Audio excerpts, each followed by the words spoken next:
Gadis barbar pilihan Ustadz tampan. Bab 020. Yulia menggeleng, walaupun belum lama mengenal suaminya ia tahu suaminya pria tanggung jawab. Pasti ada suatu hal yang membuat Ustadz Ikram pergi. Jikapun pergi kenapa tidak mengabarinya? Hade terus gue cara pulang gimana? Gue nggak tahu di mana gue berada sekarang. Nyesel banget nggak lihat jalan. Bangke lah anjeng. Umpatnya benar-benar kesal. Yulia berjongkok di sisi jalan sambil memakan es krim di tangannya. Untuk sesaat kepalanya yang panas berubah menjadi dingin karena es krim ini. Tuh Ustadz pikun kali yang gak sadar gue ada di Alfamart beli makanan dan malah langsung pergi gitu aja. Yulia mendesah kesal lalu dia akhirnya berjalan tanpa tahu arah jalan pulang. Ustadz Ikram membawanya pergi ke Alfamart lumayan jauh karena sekalian dia akan beli bahan makanan untuk mereka sehari-hari di pasar. Tapi sial Ustadz Ikram main pergi tanpa dirinya. Tengah nikmat berjalan sambil memakan es krim yang sudah 2 es krim yang ia habiskan, Yulia berhenti berjalan saat motor sport tiba-tiba berhenti di sisinya. Motor hitam ini sangat familiar baginya, dan kedua matanya melebar saat melihat pria itu membuka helm. Full face-nya. Yulia, akhirnya aku menemukanmu. Yulia mundur seketika. Ngapain lo cari gue, Arthur anjeng? Yulia jelas panik melihat mantannya itu datang. Wajah Arthur seketika berubah sendu, terlihat tatapan cinta yang selalu Yulia berikan padanya telah berubah menjadi kebencian. Ini bukan salahnya, tapi salah Yulia yang tidak memberikan tubuhnya itu padanya hingga membuatnya harus berselingkuh dengan Manda. Lah terpaksa berselingkuh agar nafsunya bisa ia keluarkan. Aku minta maaf atas kehilafan yang telah aku lakukan padamu, sayang. Kita balikan ya, aku mohon. Aku janji gak akan selingkuh lagi darimu. Lagi pula aku sudah tidak dekat lagi sama Manda. Aku cinta kamu sayang, aku mohon kita balikan ya. Hatiku. Hanya untuk kamu, Manda hanya aku anggap sebagai pelampiasan saat aku sedang nafsu ingin menyentuh kamu.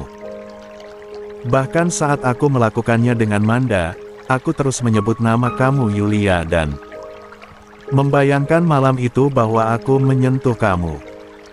Yulia ingin sekali muntah.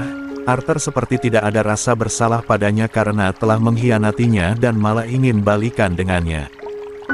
Mana sudi ia balikan sama mantan.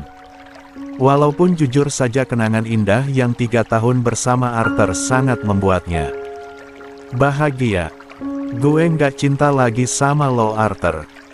Perasaan gue ke lo udah lenyap saat lihat Io dan si Manda anjeng itu melakukan hal menjijikan. Gue nggak sudi balikan walaupun lo memohon. Sekalipun, bahkan menangis darah ke gue. Arthur menggeleng berusaha untuk menggapai tangan Yulia. Dia sangat mencintai perempuan yang sudah menjadi pacarnya selama 3 tahun ini. Tapi ia bodoh dan hilaf dan berselingkuh dengan Manda. Kamu ingin aku melamarmu kan? Arthur benar-benar mencintai Yulia. Dia ingin kembali memulai hubungan yang bahagia bersama mantan pacarnya ini. Aku akan segera ajak kedua orang tuaku untuk melamarmu, sayang. Kita akan tunangan lalu menikah. Itu yang dulu kamu inginkan. Menikah dan berbahagia bersamaku lalu melahirkan sosok bayi mungil yang akan melengkapi keluarga indah kita. Memikirkan masa depannya dengan Sienna membuat Arthur sungguh menantikan hal ini. Dia ingin keinginannya ini cepat terwujud. Kenapa kamu diam sayang? Kamu masih ingin menikah denganku kan? Sungguh aku sangat menyesal karena telah berselingkuh dengan Manda. Yulia tertawa sinis lalu dengan mudahnya dia menendang sesuatu di bagian bawah. Arthur yang membuat pria tampan blasteran itu jatuh sambil memegang masa depannya. Sungguh rasanya sangat sakit. Memang benar itu impian gue sama lo Arthur, tapi sekarang udah beda. Untuk balikan sana lo aja gue nggak sudi Anjeng, apalagi menikah sama cowok yang nggak tahu diri kayak lo. Lo sadar nggak lo itu udah kayak barang bekas yang nggak layak untuk dipakai lagi. Yulia, bentak Arthur sudah kehabisan kesabaran. Yulia menghinanya dan itu membuatnya marah. Tidak ada yang pernah menginjak harga dirinya, dan Yulia telah menginjaknya. Apa Anjeng? Teriaknya sangat berani tanpa ada rasa takut sedikit pun. Di sini Arthur yang salah, dirinya hanya korban akan pengkhianatan mantan pacar dan juga mantan sahabatnya. Persetanan dengan mereka berdua, Yulia muak dan tidak akan pernah berbaik hati. Pada mereka terutama pada mantan pacar Sia, hanya ini. Berani kamu sama aku. Kenapa kamu marah padahal kamu juga di sini yang salah? Akhirnya emosi Arthur meledak. Dia berdiri lalu menarik Yulia dengan kasar ke tempat yang sepi. Tempat mereka terlalu ramai, dilihat orang-orang, dan ia tidak mau menjadi pusat perhatian. Arthur menghempaskan tubuh Yulia hingga dia harus terbentur pohon besar. Bro! Yulia mengumpat, sial Arthur memang jika sudah emosi akan bertindak kasar pada orang yang membuatnya marah seperti ini.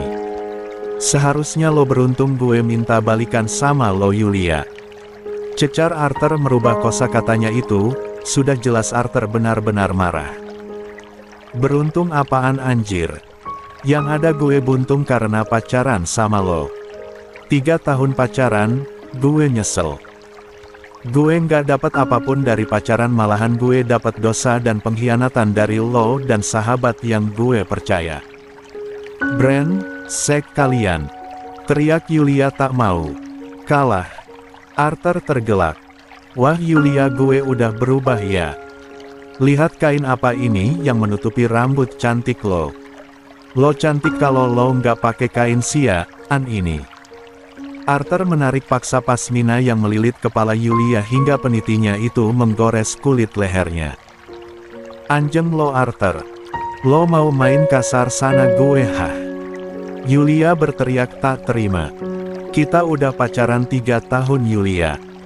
Dan gue hanya bisa dapat bibir lo selama ini. Dan sekarang gue ingin memiliki lo seutuhnya, semua yang ada dalam diri lo ingin gue miliki. Kalau bisa lo harus hamil biar nanti orang tua kita menikahkan kita. Lalu kita bisa hidup bahagia. Tampannya ini. Lo mau rusak gue. Arthur tertawa bak seorang antagonis, dia mengangguk membuat Yulia ikut tertawa. Sambil memegangi perutnya. Siapa Arthur yang berani merusaknya? Dia hanyalah mantan brand, sek yang sudah ia anggap sampah masyarakat di hidupnya. Sebelum lo rusak gue yang duluan akan bawa lo masuk ke rumah sakit Anjeng. Yulia mengambil ancang-ancang lalu dia mulai memukul Arthur secara brutal. Melampiaskan amarah dan emosi yang terpendam dalam dirinya selama ini. Buff. Tentu saja Arthur berusaha melawan, tapi Yulia terlalu lincah memukul, menendang dan meninju tubuhnya hingga tubuh Arthur sakit semua. Dan kini Arthur harus terjatuh ke tanah sambil memegang perutnya. Hahaha, ternyata lo masih selemah dulu ya mantan Anjeng. Lo nggak akan pernah bisa ngalahin gue. Yulia menatap angkuh mantan pacarnya yang berada di tanah. Perempuan itu mengambil pasminanya yang terjatuh lalu mengenakan kembali ke kepalanya. Sialnya, peniti jarum untuk kesekian kalinya hilang. Kenapa ia harus bertemu dengan Arthur coba? Merepotkan saja, padahal ia tengah mencari jalan untuk kembali ke rumah suaminya. Gue nggak ada hubungan apapun lagi sama lo, mantan brand sek. Sekarang lo hidup menderitalah bersama si Manda Anjeng itu. Gue udah punya kehidupan baru yang berusaha gue hancurkan dan akan memulai kehidupan yang ingin gue jalani. Kalau lo lagi dan lagi berusaha kejar gue akan lebih sadis nyiksa lo lebih daripada ini. Paham? Yulia mengambil plastik yang berisikan makanan yang tadi dia beli di Alfamart. Dia pergi sambil memberikan jari tengah pada mantan pacarnya itu. Fuck you mantan anjing. Namun baru saja Yulia berjalan 5 langkah terdengar suara tawa dari Arthur yang kini berdiri sambil memegangi perutnya. Inilah alasan kenapa gue suka sama lo, Yulia. Selain lo cantik dan tubuh lo seksi, gue juga suka dengan sikap lo yang keras dan berani. Lo berbeda dari perempuan yang hanya bisa pasrah. Lo cewek pemberontak dan gue suka dengan pemberontakan Iyo ini. Ah bagaimana ini? Arthur menjilat bibir keringnya. Gue semakin ingin menghamili lo agar kita bisa bersama dan menjadi keluarga bahagia. Ngomong apaan Iyo anjing? Sentak Yulia tak terima. Karena itulah gue nggak akan rela lepasin lo, karena gue hanya akan bahagia sama lo aja, lanjut Arthur dengan seringai yang membuat bulu kuduk Yulia meremang. Tiba-tiba entah dari mana 3 pria yang sangat Yulia kenali muncul. Sontak saja hal itu membuatnya menjadi waspada.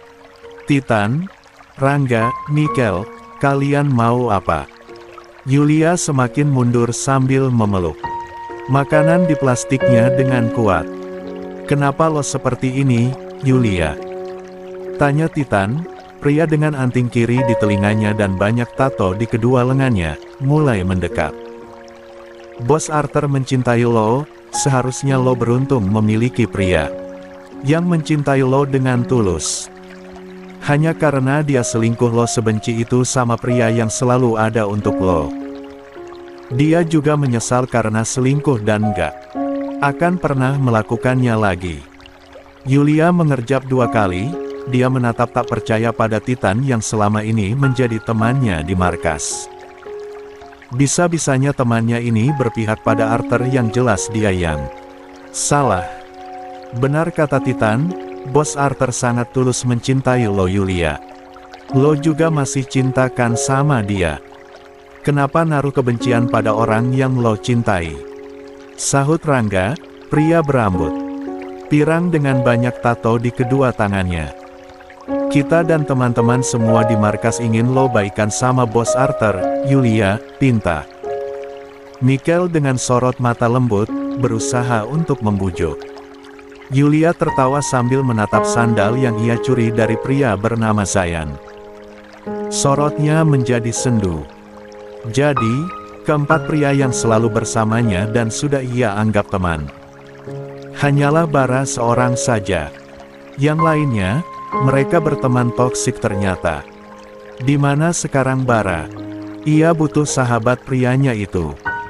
Kalian berpihak sama si Arthur Brand, Sek ini? Tanyanya yang kini menatap satu persatu temannya, ralat mantan temannya. Arthur gak sebrand, Sek itu, Yulia. Lo hanya harus patuh dan kita akan berteman seperti biasa, papar Rangga tanpa merasakan rasa sakit yang Yulia alami dari pengkhianatan ini. Perkataan Rangga sudah menjelaskan semuanya. Pertemanan kita selama ini ternyata toksik. Gue baru sadar sekarang. Nggak ada yang tulus berteman sama gue, dan hanya Bara lah yang sepertinya tulus sama gue. Kalian hanya bisa patuh sama ketua Sia-an ini padahal udah jelas dia yang salah. Yulia benar-benar kecewa. Geng Red Black sangat berarti baginya apalagi diisi oleh orang-orang yang selalu ada untuknya. Tapi kini orang-orang itu munafik. Mereka hanya membela pada ketua mereka tanpa tahu mana yang salah dan mana yang benar. Di mana Bara? Kenapa dia nggak datang? Sekali aja si Bara datang dan bilang ke gue untuk balikan sama si Arthur Brand, Sek ini. Mikel, Rangga dan Titan saling pandang, sampai akhirnya Rangga yang menjawab. Si Brand, Sek Bara malah pukul kita semua dan bela lo. Padahal ini masalah kecil tapi dia malah besar-besarkan. Sekarang tuh orang lagi disangsi dan dihukum sama Bos Arthur dan nggak boleh ke markas Red Black untuk sementara waktu. Yulia sudah menduga jika hanya Baralah yang akan memihaknya. Jadi sekarang kalian mau apa? Dengan bodohnya dia bertanya. Arthur dengan kaki pincang satu berusaha mendekatinya, dia dibantu oleh Mikkel pada akhirnya. Sudah aku katakan sayang, aku ingin memiliki kamu seutuhnya. Kalian tangkap gadisku. Ini sekarang lalu bawa ke markas Red Black, perintah Arthur dengan seringai yang sangat mengerikan di mata Yulia.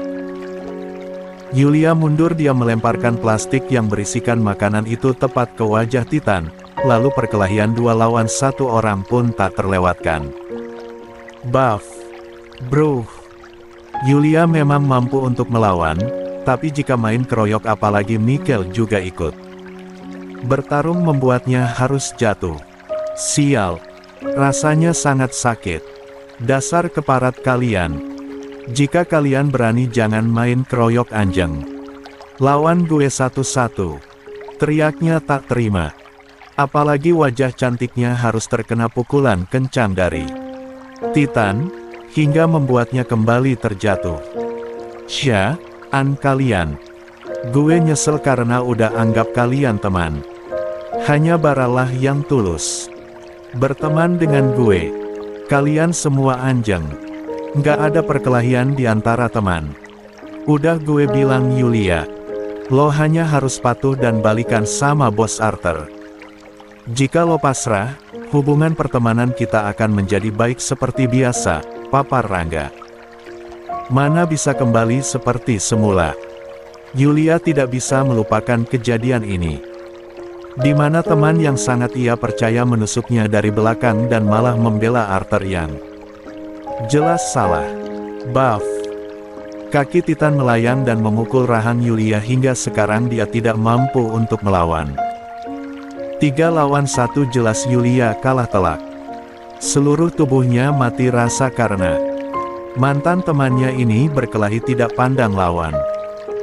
Yulia sayang, maafkan aku. Sekarang kamu harus terluka gara-gara kamu sendiri yang melawan, ucap Arthur menatap sendu kekasihnya ini. Dia berjongkok lalu mengusap pipinya. Dengan lembut. Yulia hanya bisa meludah tepat di kaki Arthur dan mengumpat. Ingin sekali dia meninju wajah mantan pacarnya ini, tapi sial kedua tangannya dikunci ke belakang dan wajahnya ditekan ke tanah oleh Rangga dan Mikkel. Jadi jika kamu tidak mau terluka lagi, tolong patuhi perkataan kekasihmu ini. Gue benci lo Arthur An. Mati aja sana ke neraka anjing. Teriak Yulia lantang. Arthur dan ketiga sahabat itu tergelak. Yulia ketika marah memang selalu seperti ini. Jika aku mati kamu pun harus mati, sayang. Kita kan sudah Tuhan takdirkan untuk selalu bersama-sama sampai akhir hayat. Kamu pernah bilang kita berdua adalah sebuah cinta sejati yang takkan pernah terpisahkan. Sekarang tidurlah dengan nyaman, lalu setelah bangun lupakan kejadian yang telah terjadi. Mari kita hidup bahagia bersama-sama seperti yang kamu inginkan denganku. Setelah mengatakan itu Arthur memukul tengkuk leher Yulia yang membuat dia kehilangan kesadarannya. Bawa dia ke markas kita sekarang. Perintahnya seiring dengan raut wajahnya yang berubah jadi datar. Titan yang memiliki tubuh besar itu mengangkat tubuh Yulia seperti karung bekas ke pundaknya, lalu mereka berempat pergi dari tempat sepi, tanpa ada satupun orang yang melihat keberadaan mereka. Pria yang mengenakan abaya putih dan sorban di pundaknya itu berlari sepanjang koridor rumah sakit. Batinnya tak henti-hentinya berdoa pada Sang Pencipta agar ketakutan yang selama ini ia takuti tidak terjadi. Setelah kakeknya meninggal dunia, jangan engkau ambil lagi sesuatu yang sangat berharga baginya. Ia belum siap merasakan kehilangan lagi. Walaupun ia tahu setiap yang hidup pasti akan kembali ke sisinya, pada kehidupan akhirat yang kekal. Napasnya terengah-engah, sampai akhirnya berhenti di ruangan nomor 35 di mana sudah ada keluarganya yang tengah duduk dengan wajah cemas. Setelah menenangkan perasaan akan rasa panik dan khawatir, Ikram mendekat. Assalamualaikum, Umi, "Abang, bagaimana keadaan Abi sekarang?" "Abi baik-baik aja kan? Maafkan Ikram karena telat datang." Wanita parubaya yang sejak tadi duduk sambil memegang tasbih di tangannya itu mendongak, begitu juga dengan pria tampan yang wajahnya menjadi sendu. "Waalaikumsalam, Ikram. Dokter belum keluar, kami masih menunggu sampai sekarang," jawab Gus Hilmi, memberikan senyuman pada adiknya agar tidak terlalu khawatir. "Umi baik-baik aja kan?" Kini Ikram memusatkan perhatiannya pada sosok wanita parubaya yang sangat ia cintai dan hormati. Dia berjongkok di depan uminya, lalu memegang erat kedua tangan rapuhnya.